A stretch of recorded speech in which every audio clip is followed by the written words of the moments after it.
I have been entertaining some related novel ideas in the interest of interpreting the so-called MAGA phenomenon.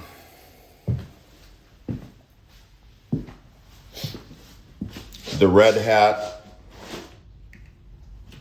MAGA phenomenon. Now, I'm a card carrying MAGA myself. And the reasons might be unintuitive, especially if you know me. So that's what I am interested to explain presently. So, first we're going to do a little bit of show and tell. Here is I got these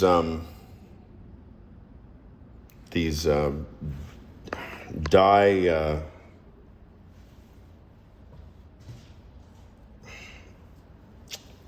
again, Tim Cook. I mean, am I really such an idiot, or are you the idiot? Okay, so yeah, there's some type slugs. Okay, there it is. Type slugs. Yeah. Begriffsschrift way. I mean, Ben Franklin way. Did Ben Franklin and Frege ever meet? There's a question. I think they were alive at the same time. No, they weren't. Dimitri, what the fuck? Okay, so Ben Franklin. Good Lord. Ben Franklin is around in like 17, right? 80, 90, whatever. Yeah. Frege wrote Begriffsschrift in 1879. 100 years after the founding is Begriffsschrift written. And 79 to what? 92? When was Gedanke written? 1891? If it was 1891, then it goes 1879 to 1891. I am lousy at math. Is that 12?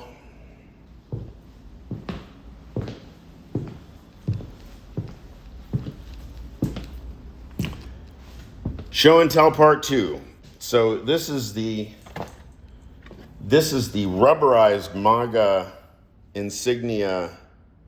Now, this is a curious thing this will begin to speak to, my theory of MAGA and the Trump phenomenon is roughly, and it's familiar. It's familiar. People were talking about this right when he came up in 2016. Some kind of logical absurdism, some kind of sort of J.L. Austin, Antoine Artaud,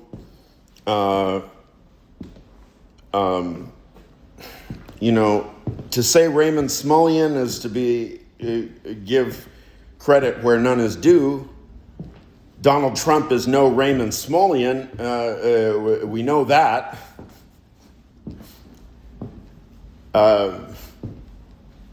There are all sorts of truths in a similar vein, such that Donald Trump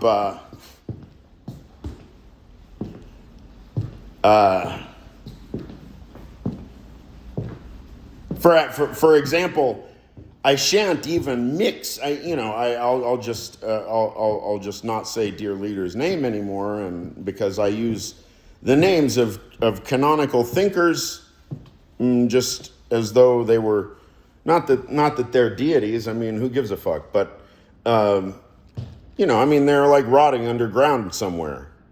And if it's like Benatar says, then it's the bodies are literally worm food. So that's not the point. I digress. No, I don't. I digress. What's a digression?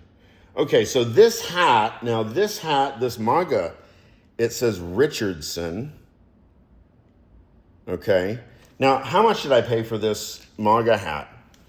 I think it was about $20. It was on my door. It was, I bought a bunch of these hats.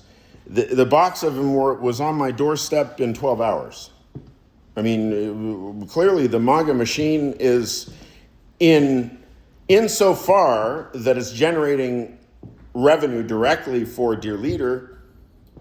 It's probably pretty efficient revenue pipeline toward the coffers of Dear Leader. Now, but what is worth me going into the non-digression about this? Now, look at this hat. Look at this hat. It says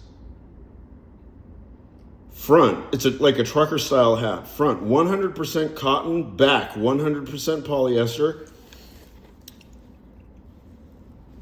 Made in China. MAGA. MAGA, 47th. He even uses 47th. MAGA. All the signifiers. All the symbols. Including made in China. Now keep in mind, I mean, look, this is not a critique. I'm actually offering this as an apology.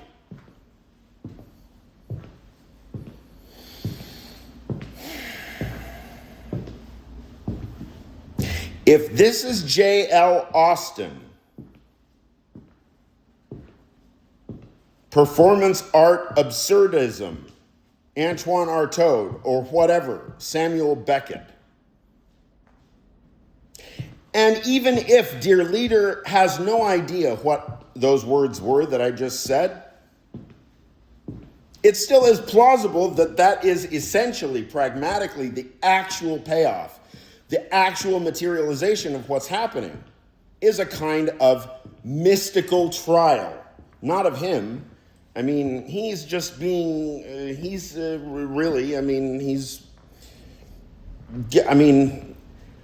listen to the substance of his soliloquy when he says nobody has been as unfair. I mean, what is the right hyperbole? More unfairness has been directed toward Dear Leader than is conceivable in any other case. I mean, this is roughly the sentiment that he wants to express. So in some sense, I take it as face value. So how could that be true? Could we really be being unfair? Oh, I'm giving you the analytic of the hypothesized unfairness right now. Dear Leader is, technically speaking, I don't mean this as a criticism, because he's not illiterate technically. He is illiterate technically. In the technical sort of classical sense, yes, he's perfectly illiterate. There are certain things that give it away. I mean, if you've got a bachelor's degree, you hear some things out of his mouth and you think, there's no way this guy can have a bachelor's degree, right? I mean, it's as though he doesn't even know what a book is, even though he sells them for $15.90 or $59.99 or whatever on TV, along with the mail order steaks. This is not a picture of a learned man. It is a picture of a historical figure with a very well-defined purpose and mission. It is a very well-defined telos. Shake the American citizen and everybody in the United States, and moreover, anybody who's connected with somebody in the United States or the concept of the United States or the phenomenon of the United States. Shake them to the core. with a kind of performative distortion by a mastermind of performative distortion, such that we will wake up, as Kant said, wake up from our dogmatic stupor. It has been 10 years. How long did it take Kant to write the Critique of Pure Reason? 10 or 11 years plus change. He said he thought about it for 10 or 11 years and he wrote it in about 6 months. Probably apocryphal. There's probably 100 apocryphal variations on that. Donald Trump is no Immanuel Kant. That's for goddamn sure. However,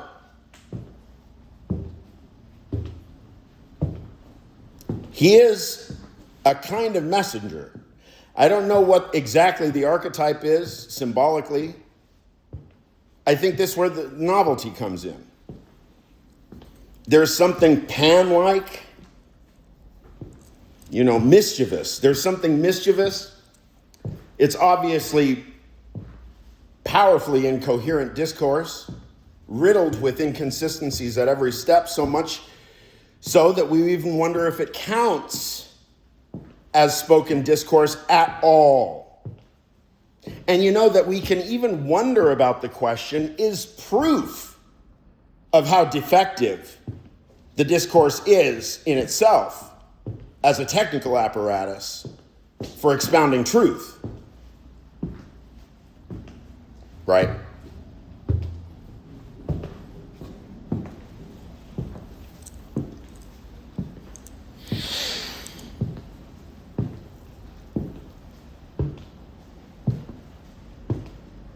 So and I would suggest that he does this, because I think roughly the cat's out of the bag. Why doesn't he just go to the press room tomorrow morning instead of Carolyn Levitt? Just stand up there and say, you know what?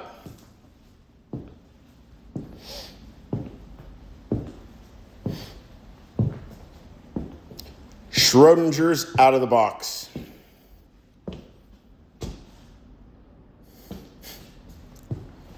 Psych.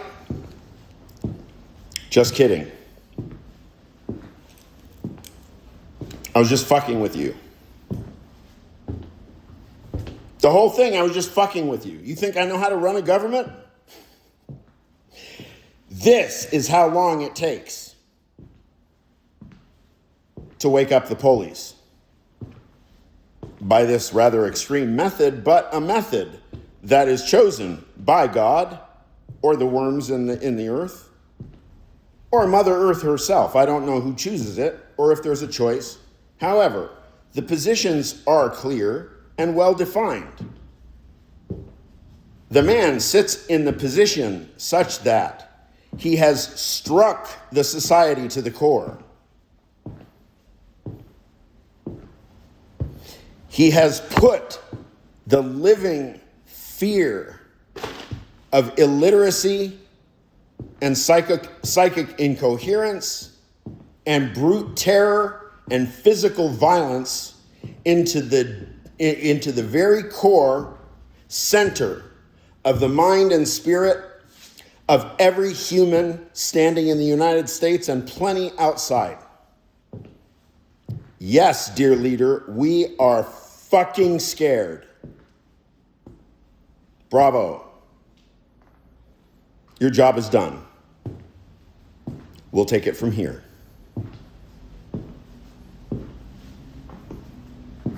And we will make sure that your position and legacy in history as an utterly singular and unique and wholly American kind of experimental political phenomenon, all of this goes down in history.